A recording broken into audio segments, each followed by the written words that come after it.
दोस्तों, legal and legal में एक बार फिर से आपका स्वागत है। Jammu Kashmir and Ladakh high court द्वारा 143 एनआई एक्ट के संबंध में कहा गया है कि 143 एनआई एक्ट जो कि मजिस्ट्रेट को एक डिस्क्रिशनरी पावर देती है कि वह ड्राइवर को 20% तक इंटरिम कॉम्पनसेशन ड्राइविंग को अदा करने का आदेश कर सकता है।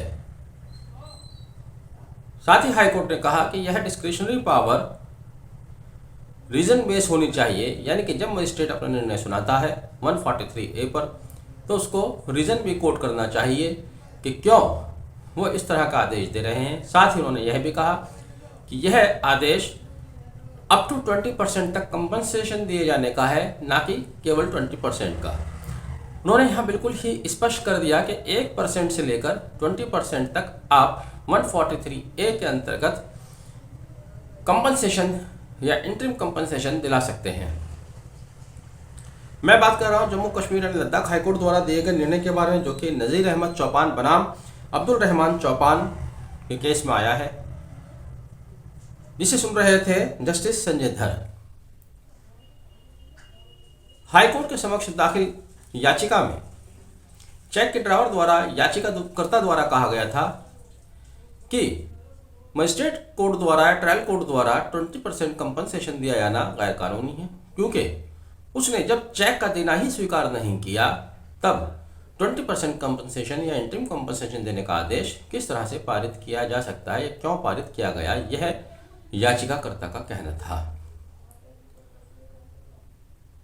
अगर आप 143A को पढ़ेंगे तो आप देखते हैं कि उसमें कहा ही ये गया है कि मजिस्ट्रेट की ये पावर है कि वह इंटरिम कॉम्पनसेशन अवार्ड कर सकता है, वह भी तब जबकि ड्राइवर द्वारा चेक का देना इनकार किया जाता है।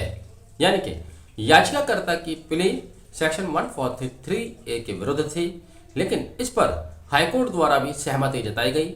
हाईकोर्ट ने याचिकाकर्ता की प्ली को स्वीकार करते हुए कहा कि मजिस्ट्रेट द्वारा यदि 20% कंपनसेशन दिया जाता है तो उसको रीजन भी कोट करना चाहिए। अब पहले मैं 143A जो कि कानून कहता है वो आपको पढ़कर बता देता हूँ कि 143A आखिर क्या कहती है। 143A power to direct interim compensation notwithstanding anything contained in the Code of Criminal Procedure 1973, the court trying an offence under section 138 may order the driver of the check to pay interim compensation to the complainant. May order A, दो condition है, देखिएगा। पहली दो condition, in a summary trial or a summoned case where he pleads not guilty to the accusation made in the complaint। पहली बात देखिएगा, पहली condition ये है कि जब वह कहता है कि उसने गिल्टी नहीं किया है, यानी कि उसने चेक नहीं दिया है या चेक के जो लायबिलिटी है लीगली एनफोर्सेबल लायबिलिटी है वो देने से इनकार करता है, तब दूसरा in any other case upon framing of charge, या दूसरा अगर कोई और केस है तो उसमें चार्ज फ्रेम होने के समय मजिस्ट्रेट द्वारा ये पावर है कि वो इंटरिम कंपनसेशन दे सकता है।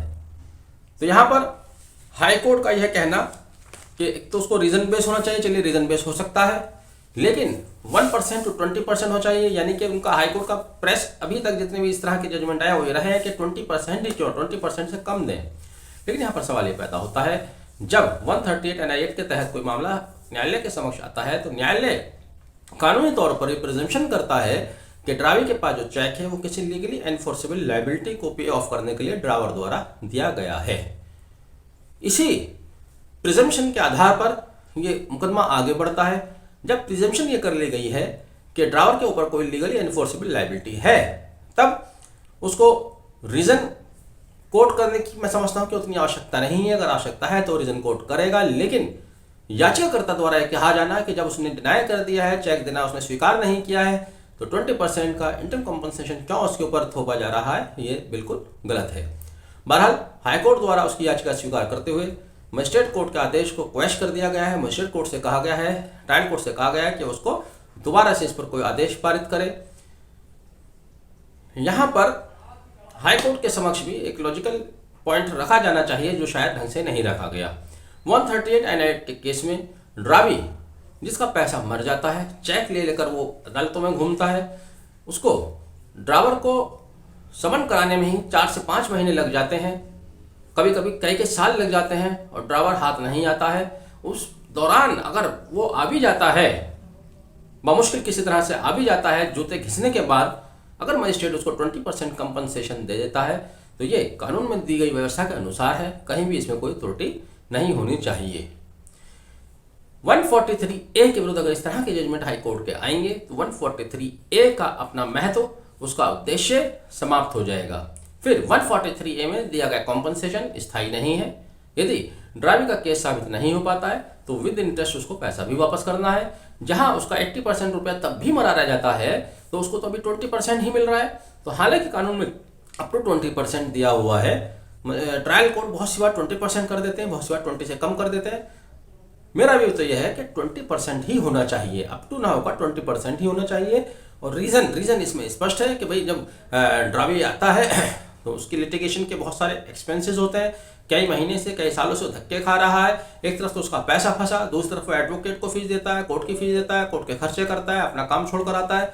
तो ये रीज़न हो सकता है। इसके अलावा और कौन सा रीज़न हाईकोर्ट की नज़र में उचित है मैं नहीं समझता, क्योंकि प्रिजम्पशन पहले ही कर दी गई है कि ड्राइवर ने चेक दिया है तो उसको कोई लीगली एनफोर्सेबल लायबिलिटी है।